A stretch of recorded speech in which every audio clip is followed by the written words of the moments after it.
Shattered Vows. Chapter 1: The Perfect Life. Jason Hartley had always believed he had it all.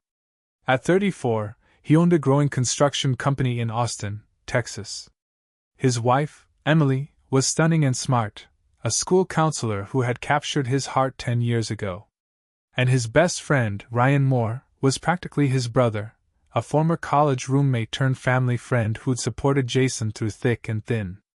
To anyone on the outside, Jason's life looked like a dream: beautiful house, beautiful wife, loyal best friend. But dreams are fragile. And sometimes, the cracks start forming where you least expect. Chapter 2: Subtle Distance. Jason began to notice the change slowly. The way Emily avoided eye contact during dinner, how her phone never left her hand, and her sudden late-night work events. At first, he brushed it off. Everyone went through rough patches. But one night, lying in bed while she showered, Jason's eyes flicked to her buzzing phone. A message popped up on the lock screen. "Ryan, wish I could hold you right now." His stomach dropped. His mind spiraled. Maybe it was a joke, maybe he was misreading it. But deep down, something inside him whispered, "This isn't right." Chapter 3: Cracks in the Foundation. The next few days were torture. Jason acted normal, trying to catch more clues without tipping them off. He watched Emily and Ryan more closely, how her smile was wider when Ryan was around, how Ryan always found excuses to drop by, how their conversation stopped abruptly when Jason walked into the room. His heart ached. This was the woman he had built his life with. And Ryan, his best man at the wedding, the godfather of his son.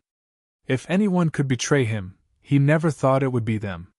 One evening, while Emily was in the shower again, Jason accessed her phone. The password was still their anniversary, 0614.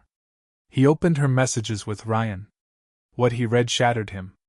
"Last night was everything. I wish we didn't have to hide. When are you going to tell him?" Jason stared at the screen, every heartbeat pounding like a hammer. Silence and storms. Jason didn't confront her right away. For a week, he kept the truth to himself, spiraling in pain. He couldn't sleep. He couldn't focus on work.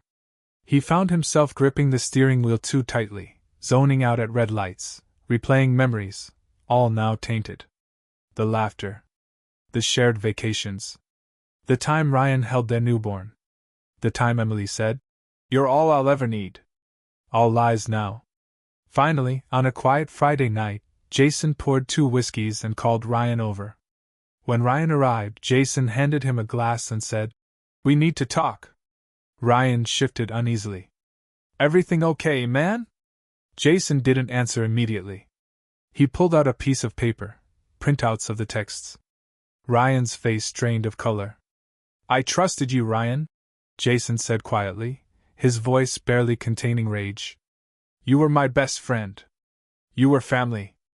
I didn't mean for this to happen," Ryan whispered. It started with feelings and then." Jason slammed the glass down, shattering it. "You slept with my wife, man! That's not something that just happens." Ryan backed away, guilt in his eyes. "I'm sorry. I didn't want to hurt you." "You already did." Jason didn't hit him. Didn't scream. He just pointed to the door. "Get out of my house. And stay away from my family." Chapter 5: Confrontation. The next morning, Emily found Jason sitting at the kitchen table, sleepless, eyes red. "Jason?" she asked, voice cautious. "I know," he said, placing the phone and printed messages in front of her. Emily went pale. She sat down, tears immediately welling up. "I didn't mean for it to go this far.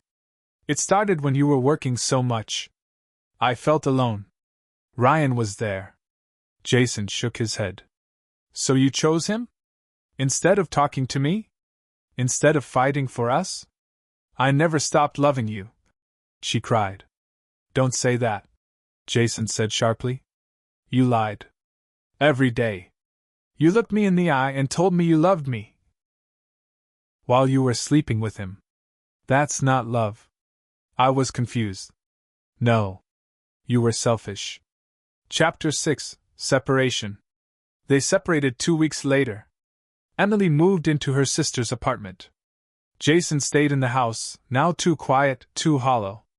Their 6-year-old son, Noah, didn't understand what was happening. Jason tried to shield him, but kids always know. Why doesn't Mommy come home anymore? Noah asked one night. Jason knelt down and hugged him tightly. Mommy and Daddy are just trying to figure some things out. But we both love you more than anything. The lie tasted bitter in his mouth. Picking up the pieces. Jason went through stages of grief, denial, anger, sadness, regret. But one day, he looked in the mirror and said, "This can't be the end." He started running in the mornings. He signed up for therapy. He poured energy into work.